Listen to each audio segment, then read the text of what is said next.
right, so we had a really interesting question come in on content strategy, okay? Now, a lot of people will say, I know I'm creating content. I'm creating content because everybody else creates it and I have to create it, right? And I have to drive website visitors, which is true.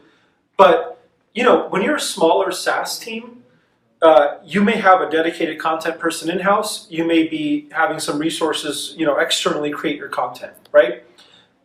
And you're doing all this great work. You've got demand generation going. You're creating content for different needs. But are you really getting the bang for your buck that you need? Let's talk about this real quick, okay? So top of funnel is usually where companies invest time in content, right? So what's the goals? The goals, we want to drive visitors to our website. We want to increase our SEO traffic, right?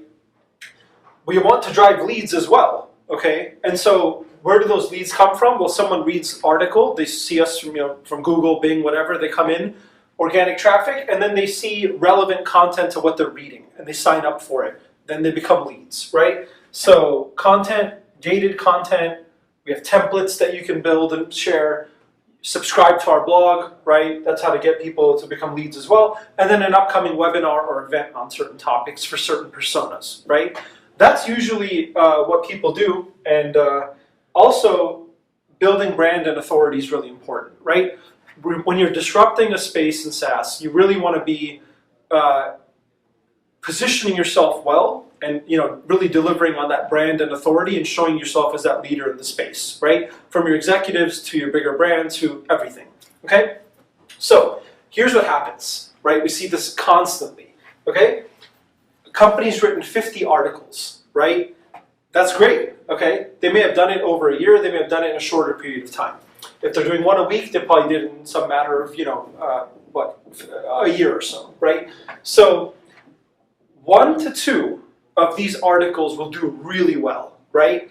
I'm talking, they get more traffic than your blog homepage in a given month or a given 6-month period, right? You just really nail it, And so you're getting a lot of traffic coming in. Google recognizes you as an authority in the space. And so a couple articles just rank really well, bring in a bunch of visitors, it goes great. 1 to 2 will not do that, but will be well received by your audience, right? So your personas find it so valuable that they read it. So it may not bring in the visitors to your site, but when people see that article on your website as you share it, or that that content piece, they're going to say this is really powerful, right? And then you have about 46 that are like, meh, not that great, okay? And not that the article wasn't written well, but that they just don't bring in the results that you want, right? And so what do you do when you look at this and you say, the content I'm creating, like, 4% or so, 8% is having an impact, the rest is not. How do I justify continuing my investment in this, right? But this is where we as marketers need to get smarter and more aligned with our content people, right? We've got some great insights that we need to share with them and help them bring out the best of what they can write. Because it's not only an art, it's also a science, right? Here's a science. So there's a conversion mindset that we all understand, right? In demand gen, we really understand this well, right? We have some top of funnel content. Why do we create it? We need to bring in those visitors and those leads. People don't know about our brand, right? We need to share this with the world, okay? So we build that content. But ultimately the goal in demand gen is those visitors that come in from this content, we want them to become leads. And so we have a relevant offer to that content, right? So again, like an example I gave last week was, you build a article on budgeting, right? Like you have a really good article on budgeting as a marketer and what you should do. Well, now if you have a budgeting template, that's going to convert really well, right? That's a really smart piece of content to put out there. So relevant offer is really important, okay? And then we're going to educate our audience, right? They have challenges they need to overcome, and they're always looking to be more productive, right? Whether you sell IT solutions or cloud IT, or you're into selling sales and marketing solutions, whatever you're doing, you're trying to get people to be more productive, automate certain things, and really do better at what they do. At the end of the day, like there's a viral article that went out a couple of years ago People don't buy products, they buy better versions of themselves, right? So the education phase here is really important, right? And what happens there is then you become an engaged lead. You get engaged leads by educating people, right? And then you move on to your product insights. Not focusing on every feature, right? Drives me crazy in those sales demos sometimes when I'm trying to buy a SaaS solution. It's like every feature under the sun, I don't need this stuff, right? What do I need? I need outcome. I need to go from A to B, right? I need a solution that gets me to where I want to go, okay? And then what you realize is when you build this kind of a funnel, you go from getting visitors in from your content to driving leads, to engaging your leads, to qualifying your leads. And now these people are ready to be handed off to sales, right? So this is a holistic approach. Now let's go to how to improve your content strategy. We've got 4 tips that will help you out. You can do this right away. And I want you to comment below if you're already doing this, okay? 1, review the analytics and guide your content creation. So here's what this means. We go back here, we got 50 articles, of which only a few did really well. If we're in Google Analytics, we're seeing what articles did we create? How many visitors are they getting? We filter by who landed on this article as the first page of our website, right? Really insightful. Then we can see, okay, these articles have done really well in terms of bringing in SEO traffic. How do I create more of that, right? And the articles that didn't do so well, how do I guide the team into doing it better, right? That's one piece. Another piece, which articles were published and what was the conversion rate based on the offer? Now, if you're creating 50 articles and you only have 5 pieces of gated content to convert people, guess what's going to happen? They're not going to convert because you don't have enough content and templates out there that they can use. When you create the content, have the gated assets in mind that you're going to drive leads from, otherwise why are you creating the content, right? So that's important. Not on every piece, because some pieces you just need out there, but it's important, right? Another piece, what was the first page somebody landed on? What was the conversion page which they became a lead? And how much time did that take, right? And how did people move forward after that? This is all available in HubSpot, right? You can do all of this analysis, run it, download the report, scrutinize it.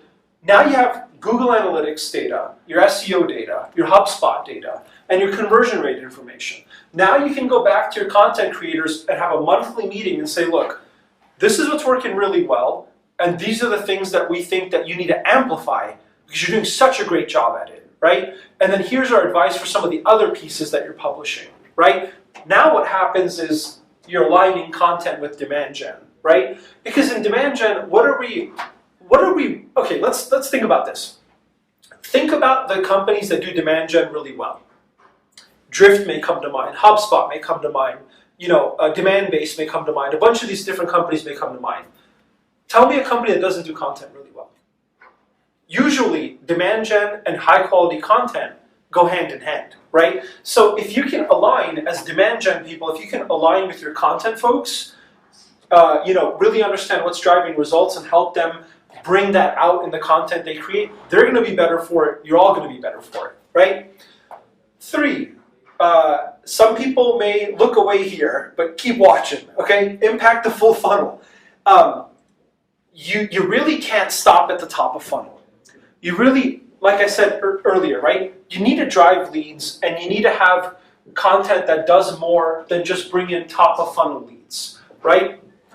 A lot of people can relate to this in inbound marketing today, that it's an incomplete strategy to drive qualified leads, right? Meaning that just because you're creating content doesn't mean the right leads with the right budget to buy your $50,000 ACV solution will come in, okay? So we need to focus on driving leads and qualified leads, right? And we need to influence open opportunities, okay? So if you're just doing top of funnel content, you're missing key areas which to influence people in the funnel so that they do convert. Here's an example of content, right? Content's not just articles or blog posts, folks. Like, if you have existing opportunities right now as a SaaS company, you have open opportunities with sales, you probably have 2 or 3 key competitors. Are you differentiating yourself? Do people know why they should choose you?